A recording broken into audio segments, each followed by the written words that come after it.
আমার তো মনে হয় যে এত বড় একটা ইভেন্ট, এখানে সব অ্যাক্ট্রেস, অ্যাক্টর, মডেল যারা আছে এবং বিভিন্ন স্টার আমরা বলতে পারি, ইনফ্লুয়েন্সার, সবাই কিন্তু একটা জায়গায় আসে প্রতিবার, প্রতি বছর।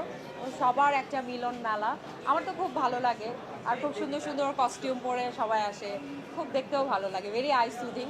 আর আমি নিজেও আসি, পঞ্চমবার এবারও আমি এসেছি, আমার ভালো লাগছে। অনেকে বলছে এবারে বাইপার যে আগামীবার থেকে মিডল প্রথম আলোতে ছাড়িয়ে যাবে। আসলে এই last Friday I think middle প্রথম আলো ছিল, গত ফ্রাইডেতে মেবি, বা আগের আগের ফ্রাইডেতে, সরি। তো আমি যেতে পারি নাই, তো আমার কাছে মনে ছিল যে আচ্ছা ঠিক আছে, যেতে পারি নাই বিকজ আমি একটু সিক ছিলাম।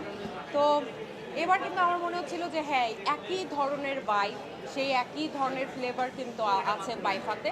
এবং আমি মনে করি যে হ্যাঁ, মেরিল প্রথম আলোর পর বাইফা একটা বিগেস্ট ইভেন্ট বাংলাদেশের অ্যাওয়ার্ড শো।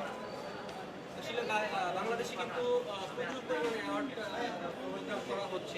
এই দিক থেকে আসলে বাইপার কতটুকু বিপরীত বা আলাদা বলে মনে হয়? একটু ডিফারেন্ট, কারণ আসলে কোয়ালিটি কন্ট্রোল করা হয় এখানে, বা হচ্ছে ওভারঅল যেই আমরা তো দেখতেই পাচ্ছি যে গেস্ট যারা আসেন এবং কিভাবে মেনটেন করা হয় সব কিছু কি।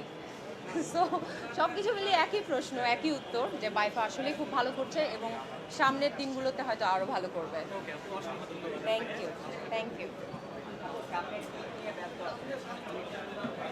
সামনে তো আমি ওই যে আমার যে কাজ থাকে, সো হোস্টিং করি মাঝে মাঝে, অ্যান্ড মডেলিং তো এখন আর করি না, বাট আমি যেহেতু ডাক্তার, সো আমার কাজ হচ্ছে নায়ক নায়িকাদের লাইক ওদের ফিচার ঠিক করা। সো আমি আম ভেরি ইনটু মাই ওয়ার্ক। আমি আমার ক্লিনিক নিয়ে অনেক ব্যস্ত থাকি।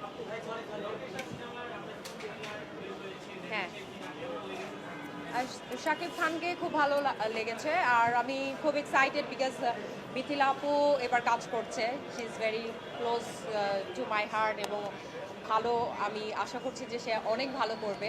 তার ডেবিউ হচ্ছে।